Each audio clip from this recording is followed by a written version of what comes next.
adalah tidak mungkin sekarang hanya membawa Zarov sendiri dengan uang segitu, tidak masuk akal di logika hukum kita. Orang membayangkan akan banyak nama yang muncul, hakim yang muncul, yang menyogok, tapi sampai sekarang masih Zarov aja sendiri. Iya. Lalu sementara pihak pengadilan sendiri sepertinya protektif kan, semua ada aturannya sesuai dengan prosedur yang begitu-gitu jawabannya itu kan selalu. Oleh sebab itu, nah kasus Zarov ini sudah mulai tenggelam juga karena disusul oleh kasus lain, kasus berikutnya kan. Kalau tidak salah apa sudah Zarov tuh atau judi online atau judi online Pak setelah itu. Nah ini judi online gimana? Ini judi online udah sampai menyebut sekian tersangka dan segala macam. Nama menteri disebut-sebut, malah menterinya kemarin ketemu sama Pak Jokowi di Solo. Iya. Baik-baik saja. Iya kan. Pelaku utamanya itu kan pejabat. Yang mengangkat pejabat itu adalah menteri, dan menteri ngangkatnya tidak proper juga ketika itu kan. Dikatakan saya tidak tahu kalau dia tidak ahli. Dia ngaku ahli saja lalu saya angkat. Kan begitu kan penjelasannya. Masa tidak bertanggung jawab begitu? Pasti ada apa-apanya. Orang sudah tidak ada ijazah di bidang IT, kemudian tidak tahu juga ijazahnya, kok dipercaya diangkat. Sesudah ketangkap baru bilang saya tidak tahu kalau dia tidak ngerti IT, kan gitu kan. Padahal di situ hasil penyelidikan polisi kan jelas kan. Ada markas, ya markas maksudnya ruangan khususnya, ruang khusus, dan ruang ini, ruang ininya, digitalnya, di itu bahwa masuknya lewat ini, ketangkap semua. Masa menterinya bebas-bebas saja, itu kan tidak masuk akal, gitu. Lalu seakan-akan mau ditutupi gitu. Itu logika umum ya. Nah logika-logika yang ada di balik yang tersiar di logika umum itu kan, kalau orang seperti kita punya informasi juga, kapan menerima uang apa, dari siapa, di mana, CCTV-nya kayak apa, kesaksiannya dari siapa. Nah orang seperti kita kan mesti tahu, iya kan. Nah kok ini nggak jalan gitu. Tutup lagi dengan kasus berikutnya, apa lagi ini ya, kasus Zarov sudah tenggelam jadi kasus kecil, kasus judi online yang ada juga kasus yang mengagetkan sekali kan. Yang ramai juga tuh Tom Lembong Pak. Nah Tom Lembong mempertanyakan kan harusnya menteri-menteri sebelum dia juga dipanggil, sampai sekarang juga udah nggak ada lagi suaranya tuh. Sudah ada lagi, iya, kasusnya seperti apa dan sebagainya. Itu seakan-akan isu-isu besar itu dibuat untuk menutup isu yang besar juga. Sehingga yang besar itu hilang satu-satu. Yang paling gila tetap menurut saya kasus pagar laut. Ini kejahatan luar biasa, kejahatan terhadap negara, bukan kejahatan terhadap orang yang mempunyai harta, misalnya diculik, mempunyai tanah, sertifikatnya terhadap negara. Gimana laut yang menurut pasal 33 Undang-Undang Dasar dikuasai oleh negara dan dipergunakan untuk sebesar-besar kemakmuran rakyat. Sekarang bisa diberikan HGB atas nama orang yang menurut Undang-Undang Nomor 1 Tahun 2014 jelas nggak boleh. Tapi sekarang ini sudah mulai menghilang nih. Tidak jelas siapa nih yang mengusut kasus kejahatannya. Saya potong sedikit Pak. Pak Mahfud mempertanyakan itu, kan sebenarnya Reskrim Polri sudah mulai masuk Pak, memeriksa beberapa orang, 5 atau 6 orang. Lalu pernah dalam sebuah kesempatan mengatakan bahwa dinyatakan bahwa ada unsur penipuan, pemalsuan lah kira-kira sertifikat itu. Itu tidak cukup sebagai sebuah kemajuan? Menurut saya tidak cukup. Karena untuk kasus lain kadangkala kalau orang tidak punya jabatan-jabatan politik, tidak punya koneksi, tidak punya backing, langsung ditangkap orangnya. Kan banyak sekali, setiap hari kita melihat orang bukan hanya ditangkap, dihajar juga.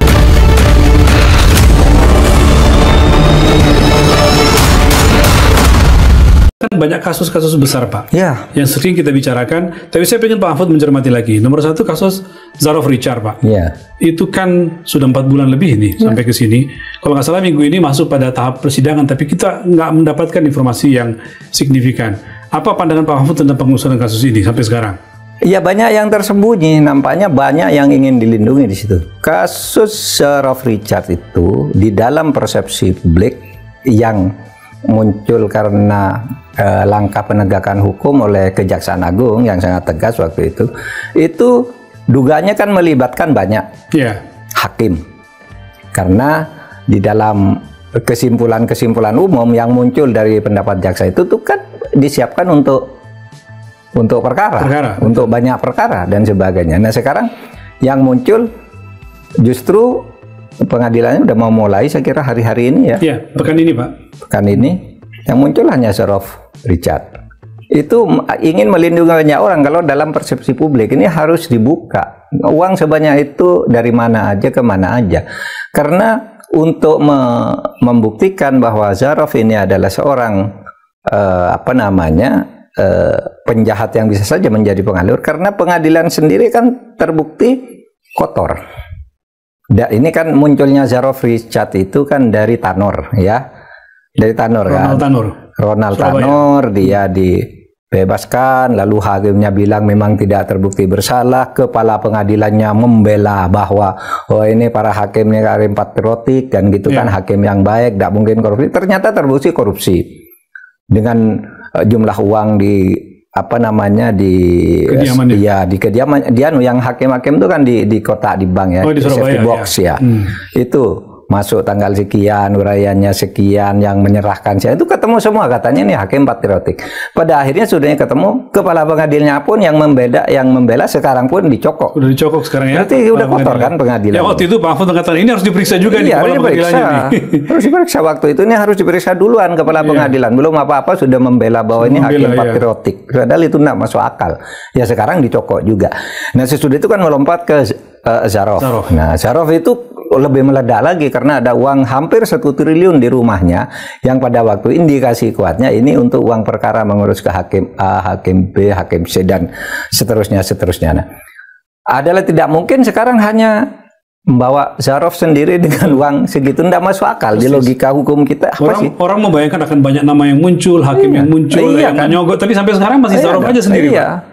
Lalu sementara pihak pengadilan sendiri sepertinya protektif kan, semua ada aturannya sesuai dengan prosedur yang begitu-gitu jawabannya itu kan selalu. Oleh sebab itu, nah kasus Zarov ini sudah mulai tenggelam juga karena disusul oleh kasus lain, kasus berikutnya kan. Kalau tidak salah apa sudah Zarov tuh atau judi online atau judi online Pak setelah itu. Nah ini judi online gimana? Ini judi online udah sampai menyebut sekian tersangka dan segala macam. Nama menteri disebut-sebut, malah menterinya kemarin ketemu sama Pak Jokowi di Solo. Baik-baik saja. Iya kan. Pelaku utamanya itu kan pejabat.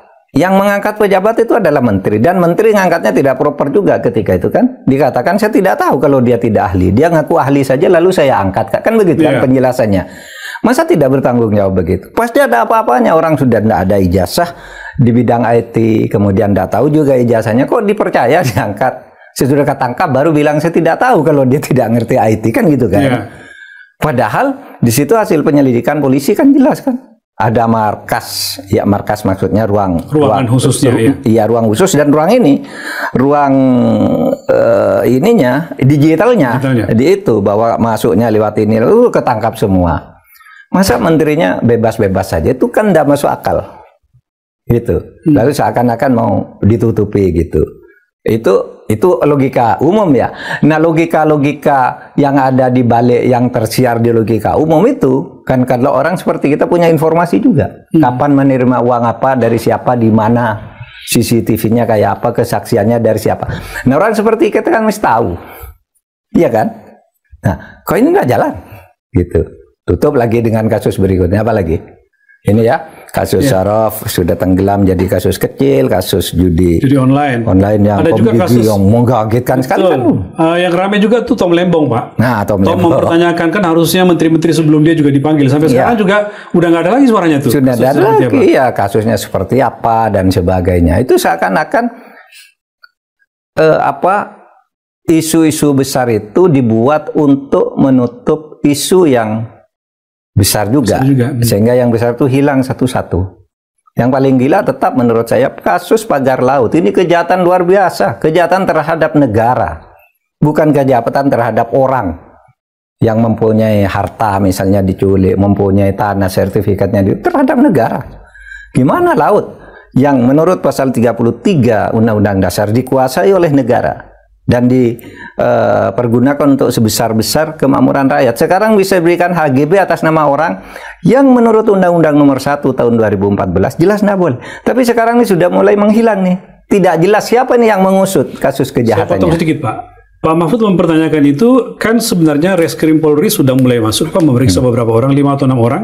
Lalu pernah dalam sebuah kesempatan mengatakan bahwa dinyatakan bahwa ada unsur penipuan, pemalsuan lah kira-kira sertifikat itu.